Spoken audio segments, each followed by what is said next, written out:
Ready?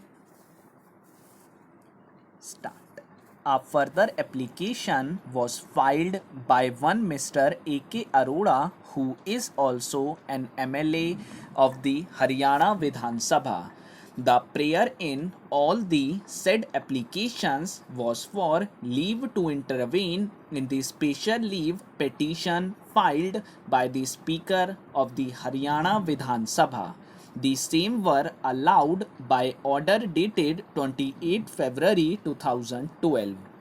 Pursuant to the said order, learned senior counsel appeared for the leader of the opposition and the other interveners and urged that the orders passed by the Speaker on 9th and 10th November 2009 were void ab initio and in excess of jurisdiction. However, in the lengthy submissions advanced by the advocate in relation to the provisions of erstwhile paragraph 3 and paragraph 4 of the 10th schedule to the Constitution, reference was made to various decisions of this court. The same are, however, all based on decisions taken by the Speaker on the question of split or merger, while in the instant case we are concerned with the inaction of the Speaker in disposing of the disqualification petitions filed by the respondent number 1 and the jurisdiction of the High Court to issue interim orders restraining a member of the House from discharging his functions as an elected representative of his constituents despite the provisions of paragraph 6 of the 10th schedule to the Constitution. Most of the questions raised by the senior advocate contemplate a situation where the Speaker had taken a final decision on a disqualification petition. However, in the instant case, we are really required to consider whether the High Court was competent to pass interim orders under its powers of judicial review under Articles 226 and 227 of the Constitution when the disqualification proceedings were pending before the Speaker.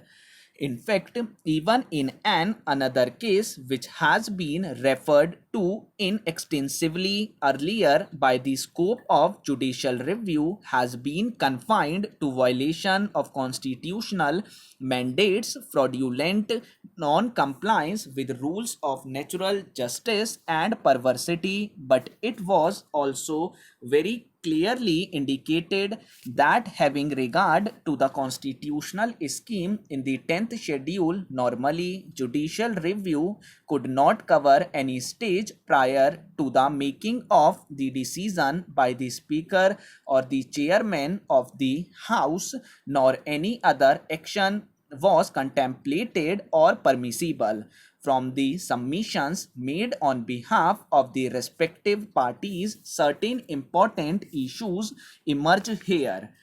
One of the said issues raised by the senior advocate concerns the competence of the High Court to assume jurisdiction under Order 41, Rule 33 CRPC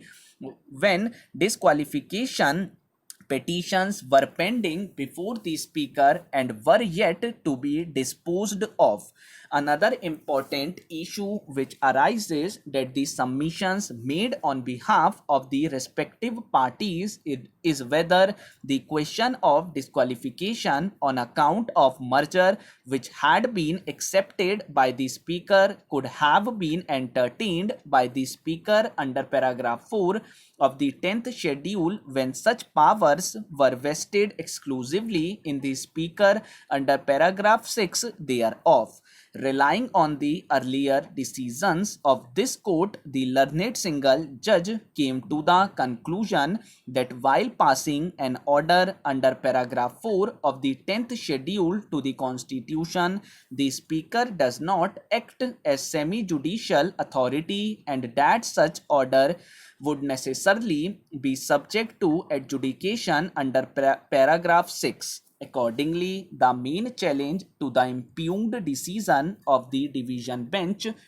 of the Punjab and Haryana High Court is with regard to the competence of the Speaker of the Assembly to decide the question of disqualification of the members of the Haryana Janhit Congress Party on their joining the Indian National Congress Party on the basis of the letters written by the 5 members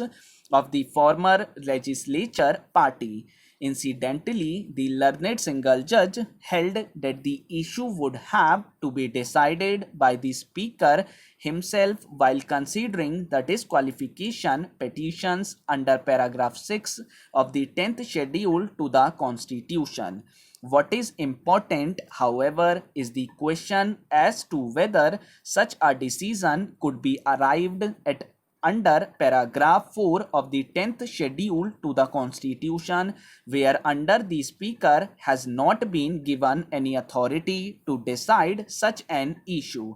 Paragraph 4 merely indicates the circumstances in which a member of a House shall not be disqualified under subparagraph 1 of paragraph 2.